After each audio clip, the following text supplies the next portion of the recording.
اب مسئلہ ہے کہ آپ امام ابن تیمیہ کو بھی کوٹ کرتے ہیں اپنے اس میں. بہت اچھا, شیخ اب مسئلہ الاسلام یہ ہے کہ امام ابن تیمیہ کو میں نے بھی اسٹڈی کیا ہے, ان کے مجھے بھی کئی نظریات میں ایسی خرابیاں نظر آئی ہیں, اور بعض اوقات آپ کو بھی اندازہ ہوا ہوگا, بعض اوقات جب وہ شیعہ کے رد میں لکھتے ہیں تو بعض اوقات ناسبیت کی بو آتی ہے ہم سے. سیدنا علی کے فضائل پہ وہ بعض اوقات صحیح حدیث کو ضعیف کرنے کی کوشش کرتے ہیں. تو آپ کا امام ابن تیمیہ کے بارے میں کیا کنسیپٹ ہے کہ وہ اہل سنت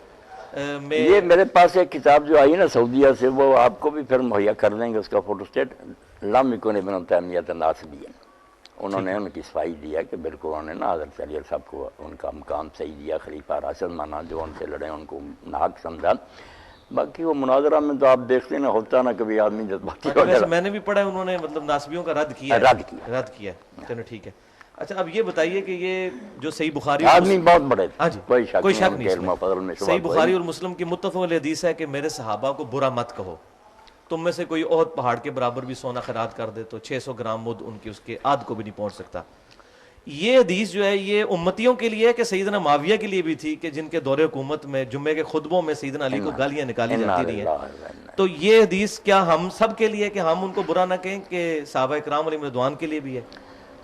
اس کا جو پس منظر آپ دیکھتے ہیں نا کہ حضرت عبد الرحمن بن عوف رضی اللہ تعالیٰ عنہ کو حضرت خالد بن ولید نے گالیاں دی, گالیاں انہوں نے دی, یہ پورا ٹکڑا نہیں پڑھتے, خالد نے گالیاں دی حضرت عبد الرحمن بن عوف کو, معاملہ حضور تک پہنچا.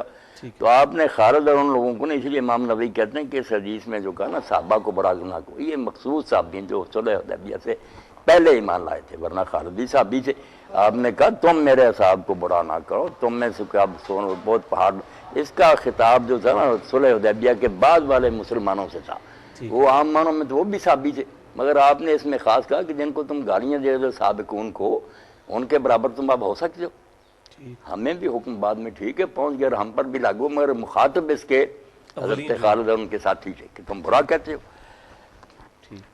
اچھا, صحیح بخاری میں ایک روایت ملتی ہے جس میں غزوہ خندق والے چیپٹر میں کہ سیدنا معاویہ رضی اللہ تعالیٰ عنہ جو ہیں عبداللہ بن عمر کی طرف کنایا کر کے بات کرتے ہیں کہ تم میں سے جس شخص کو خلافت کی خواہش ہے وہ اپنا سر اٹھائے, میں اس کے باپ سے بھی زیادہ خلافت کا حقدار ہوں. اچھا, اب استغفر اللہ واتوب الیہ, سیدنا عمر کے بارے میں اتنا زیادہ سخت الفاظ جو سیدنا معاویہ کے زبان سے نکلے, اس کی وجہ کیا تھی؟ ان کا تو مسئلہ ہونا چاہیے تھا تحکیم کے مسئلے میں عبداللہ بن عمر کے ساتھ, حضرت عمر کو انہوں نے کیوں تختہ مشق بنایا ہے اس مسئلے میں کہ میں تیرے باپ سے بھی زیادہ خلافت کا حقدار ہوں؟ کیا اس کی وجہ وہ تو نہیں ہے کہ وہ صحیح بخاری میں ایک رجم والی اسی حدیث میں ہے کہ سیدنا عمر رضی اللہ تعالیٰ کو کسی نے بتایا کہ جب عمر مر جائے گا تو ہم فلاں بندے کی بیعت کر لیں گے. یہ فلاں بندہ جو اس میں موجود نہیں ہے کون ہے, اور یہ کون لوگ تھے؟ ذرا اس کو ذرا پوائنٹ آؤٹ کر دیں. یہ جو انہوں نے کہا نا کہ سر اونچا کرے جو خود خلافت کا امیدوار بنتا, میں اس سے اور اس کے باپ سے بہتر ہوں, اس کے بارے میں کچھ تو بھائی محمد علی یہ کہتے ہیں کہ ابن عمر وغیرہ کوئی یہ ان کی طرف سے ان کی بات کرو, حضرت عمر مخاطب تھے, مگر بہت سے یہ بھی کہتے ہیں کہ نہیں وہ حضرت علی اور ان کی اولاد کے بارے میں کہہ رہے تھے کہ جو کہتے ہیں ہم اور ہمارے باپ زیادہ خلافت کے حقدار وہ سر اونچا کریں. اور حضرت ابن عمر نے بھی اپنا نہیں کہا, یہی کہا کہ میرا جی تو چاہ کہ میں اپنا چھوڑ کر نا یہ جو اس طرح بیٹھے تھے گوٹ, میں ایسے کہوں کہ وہ زیادہ حقدار ہے جس نے تجھے اور تیرے باپ کو نا مار مار کر اسلام میں داخل کیا. ہاں, باتیں تو انہوں نے بہت وہ بات یہی ہے کہ وہ جو عمر بن مسلمہ باتیں نہیں ابن عمر, آپ نے ادھر ہی ان کا جواب کیوں نہیں دیا؟ اس سے لگتا یہی ہے کہ بھئی وہ سیدنا ابن عمر کی ہی طرف اشارہ تھا. چلو ان کی طرف تب بھی برا ہے, حضرت علی کی طرف تب بھی برا. ابو موسیٰ اشعری رضی اللہ تعالیٰ عنہ اور عمر بن عاص رضی اللہ تعالیٰ عنہ کے درمیان یہ طے پایا تھا کہ دونوں کو ہٹا کے تو ابن عمر کو خلیفہ بنا دیتے ہیں. یہ بات پایا ثبوت تک پہنچی ہوئی ہے تحکیم کے دوران, مگر ذکر تو ہے نا تبری وغیرہ تاریخوں میں. اچھا, تاریخوں میں ملتا ہے. اچھا, یہ بتائیے کہ سعد بن عبادہ رضی اللہ تعالیٰ عنہ نے بیعت نہیں کی تھی سیدنا ابوبکر کی, تو اس کے بعد ان کا کیا مستقبل ہوا ہے؟ کدھر گئے وہ؟ اس کے بعد کوئی ذکر نہیں ان کا ملتا. تو ذکر تو ملتا صحابہ کے حالات پر جو کتابیں نہ, پھر انہوں نے اپنا بال بچہ لیا اور مدینہ سے چلے گئے, شام جا کر نہ آباد ہو گئے, اور پھر انہوں نے حضرت عمر کی بیعت بھی نہیں کی. اب ان کی موت جو ہے نا وہ بھی نزائی ہو گئی, کیونکہ وہ مردہ پائے گئے نا, صبح شام پیشاب وغیرہ کے لیے نکلے تو پھر وہ کسی نے انہیں ہلاک کر دیا, اور کنویں میں لاش ملی وہ بھی سبز ہو گئی تھی, پھول گئی تھی. اب ہم اہل سنت تو کہتے ہیں کہ جنات نے انہیں قتل کیا. یہ اشعار بھی کچھ بیان کرتے ہیں کہ جنات جو تھے انہوں نے کہا ہم نے حضرت کے سردار کو تیر مارا، دل پر جو خطا نہیں کیا۔ شیعہ کہتے ہیں، انہوں نے لطیفہ ابن ابی الحزین نے لکھا نا کہ ایک شخص نے پوچھا ایک شیعہ عالم سے کہ علی نے اپنے حق کے لیے کیوں نہیں حضرت ابو بکر کے زمانہ میں حضرت عمر کے کوئی سوال اٹھایا؟ انہوں نے کہا یار وہ جنوں سے ڈر گیا۔ کیا کریں، تاریخ میں سب کچھ ہے۔ اچھا صحیح ہے شیخ صاحب، سیدنا ابو بکر صدیق رضی اللہ تعالیٰ عنہ پر 6 مہینے کے بعد سیدنا علی نے ان کی بیعت کی، اس میں سیدنا ابو بکر بھی اشکبار ہوئے اور انہوں نے ان کی جو ریزرویشن تھی ان کا احترام کیا، اور سیدنا علی نے بھی تعریف کی ممبر پہ آ کر۔ اب یہ سارے معاملات جو ٹیکل ہوئے، تو اب اس کے بعد کیا سیدنا ابو بکر صدیق رضی اللہ تعالیٰ عنہ کی خلافت پہ ہم اجماع تصور نہیں کر سکتے جب سیدنا علی نے ہی بیعت کر لی؟ جیسے اپنے جو فقہاء اصولی ہیں انہوں نے یہ بات کہی کہ یار یہ اجماع جو ہے، اب ہمارا تو ہے کہ دل سے حضرت علی ان کے ساتھیوں نے بیعت کر رہی، وہ کہتے ہیں یہ شیعہ حضرات کو یہ غلط فہمی ہو گئی ہے، ان کے دل میں یہ شبہ بیٹھ گیا کہ اگر پہلے کرنی ہوتی خوش دلی سے شروع نہ کر رہے تھے، تو جب بتایا گیا کہ حضرت سیدہ فاطمہ جب فوت ہو گئیں تو وہاں پھر محمد علی بھائی آتا نا کہ لوگوں کے چہرے جو تھے نا حضرت علی نے دیکھا وہ بدل گیا، میرا احترام نہیں رہا، انہوں نے پھر بلایا اور ساتھ ہی کہا کہ اکیلے آنا، اور وہاں لکھا کراہیت المحضرت، عمر نہ ہمارے گھر آئے ہیں۔ تو حضرت ابوبکر نے جب ذکر کیا انہوں نے کہا نہ تنا نہ جانا نقصان پہنچائیں گے، انہوں نے کہا نہیں حضور کے خاندان سے یہ توقع نہیں۔ تو وہاں حضرت علی نے جو کچھ پھر کہا کہ ہمیں کوئی حسد نہیں، نہ ہم کوئی اس کا لالچ رکھتے ہیں، مگر حضور کا خاندان ہونے کی وجہ سے ہمارا اس میں بڑا دخل تھا، مگر کسی نے مشورہ تک میں بھی ہمیں نہ بلایا، تو پھر حضرت ابوبکر روتے ہی رہنا۔ جی جی، تو اب ان کے دل میں جیسے مزیر الغواشی ہے نا اصول شاشی کی شرح لکھی انہوں نے، تو کہتے ہیں کہ اب بھی ان کے ذہن میں ہے کہ جو بیعت کی نا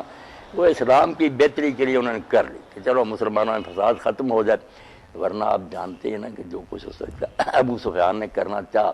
حضرت علی اگر اس کا شکار ہو جاتے سازش کا تو اسلام مٹ جاتا۔ وہ حضرت عباس سے ملے اور کہنے لگے یار یہ کیا ہوا کہ عبد المناف کی اولاد کو چھوڑ کر انہوں نے بنو تیم کے ایک آدمی کو خلیفہ بنا لیا، 2-3 آدمی مکے، چلو اٹھو علی کو کھڑا کریں اور میں مدینہ سواروں اور پیادوں سے بھر دوں گا اس کی حمایت کے لیے۔ جہاں حضرت عباس بھی قائل ہو گئے، حضرت علی سے بات کی، اگر وہ محمد علی بیٹا مان جاتے نا بات،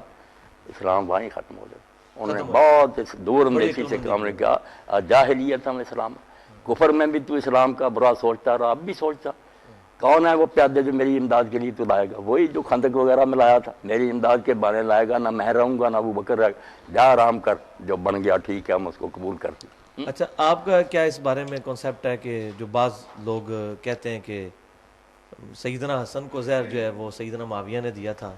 بعض لوگ کہتے ہیں یزید نے دیا تھا، اس کے بارے میں کیا پوائنٹ آف ویو ہے آپ کا؟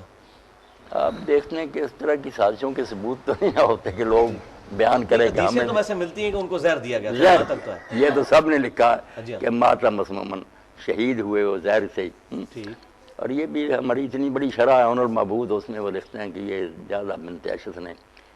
یزید بن معاویہ کے اشارہ سے یہ کام کیا، ان کی ایک بیوی نے۔ ابھی بیوی نے۔ اچھا اب یہ بتائیے جو موت پر ہوا نا معاملہ کہ جب حضرت حسن فوت ہو گیا تو مقدام بن مہدی کربن کے ساتھی گئے تھے، تو حضرت معاویہ نے بتایا کہ تمہیں پتہ علی ابن حسین ابن علی فوت ہو گیا؟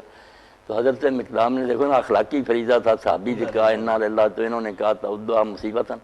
حسن کا مرنا کوئی افسوس کی بات ہے؟ اور ایک درباری بولا کہ جمرات نطفہ اللہ، وہ تو آگ کا انگارہ تھا جو خدا نے بجھا دیا۔ تو وہاں صحابی رسول نے کہا یار افسوس ہے، حضور کی ران پر ہوتا تھا، آپ اس کے لیے یہ کلمے فرماتے تھے اور تم نے اس کی موت پر انا للہ نہیں برداشت کیا۔ یہ باتیں بتاتی ہے نا کہ یہ سازش ان لوگوں نے کی ہے۔ ٹھیک۔ اچھا اسی ابو داؤد کی یہ والی مقدام بن مہدی والی حدیث میں آگے چلتا ہے کہ وہ پھر کہتے ہیں میں تیرا دل جلاؤں گا، یہ پھر تین خلافت باتیں کے بارے میں جب کہتے رہتے ہیں حضرت حسن نے صلح کر لی، اس میں یہ نہیں بتاتے کہ ان شرائط میں تھا کہ اگر میں زندہ ہوں گا اس وقت تو پھر دوبارہ خلیفہ میں ہوں گا، اور دوسری بات کہ اگر میں نہ ہوا تو تم اپنے بعد کسی کو ولی عہد نہیں مقرر کر سکتے، امت شورا کے ذریعے چنے گی۔ ٹھیک ہے۔ سب اچھا اس میں یہ ایک ناسبی ہم پہ اعتراض کرتے ہیں کہ اگر سیدنا علی نے حسن کو اپنے بعد بنایا ہے تو اگر سیدنا معاویہ نے بنا دیا یزید کو تو کیا ہوا؟ کیا یہ چیز ثبوت پہ ہے کہ حضرت حسن کو یہ بنایا؟ محمد علی بھائی بالکل جھوٹ بولتے ہیں۔ ایک تو شیعہ عقیدہ اس میں علی نے کیا مقرر کرنا، وہ تو کہتے ہیں اللہ نے 12 مقرر کر دیے جیسے نبی مقرر کی، وہ تو بات ہی الگ ہے۔ دوسری سنیوں کی بات تو بہت صاف آتا، آپ نے کہا نہ میں تمہیں حکم دیتا ہوں نہ تمہیں منع کرتا ہوں، تو افسر تم خود بہتر جانتے ہو، جی چاہے کر لینا بیعت نے۔ اچھا وہ تو حضرت عبداللہ بن عباس نے بعد میں تقریر کی نا کہ علی فوت ہو گئے، یہ ان کا بیٹا ہے، اگر تم چاہو اس کی بیعت کر رہا ہوں۔ یہ کہاں پہ ہے یہ چیز؟ یہ حاکم میں ہے؟ ہاں اس لیے نا کوئی نہیں انہوں نے مقرر کیا، اچھا انہوں نے یہ مقرر جھوٹ نہیں کیا، بول جھوٹ بولتے کوئی ہیں۔ مر اچھا یہ بتائیے کہ یہ پھر جو اب یہ جو بخاری مسلم میں 12 خلیفوں والی حدیث ملتی ہے، یہ 12 خلیفے کچھ ناسبی تو وہ ان کو گننا شروع کر دیتے ہیں، بعد میں بنو امیہ کے خلیفوں کو بھی، اہل تشیع کا کنسیپٹ ائمہ کی طرف جاتا ہے، یہ امت کو یہ حدیث کیسے سمجھ آئے گی یہ 12 خلیفہ کون ہے؟ یہ تو آپ دیکھتے ہیں نا شرح لکھنے والے تھک گئے، اتنے قول ہیں، ہاں جی آخر میں کوئی کہہ دیتے ہیں متشابہات میں سے، مگر خلیفہ جو ہے نا یا عمرا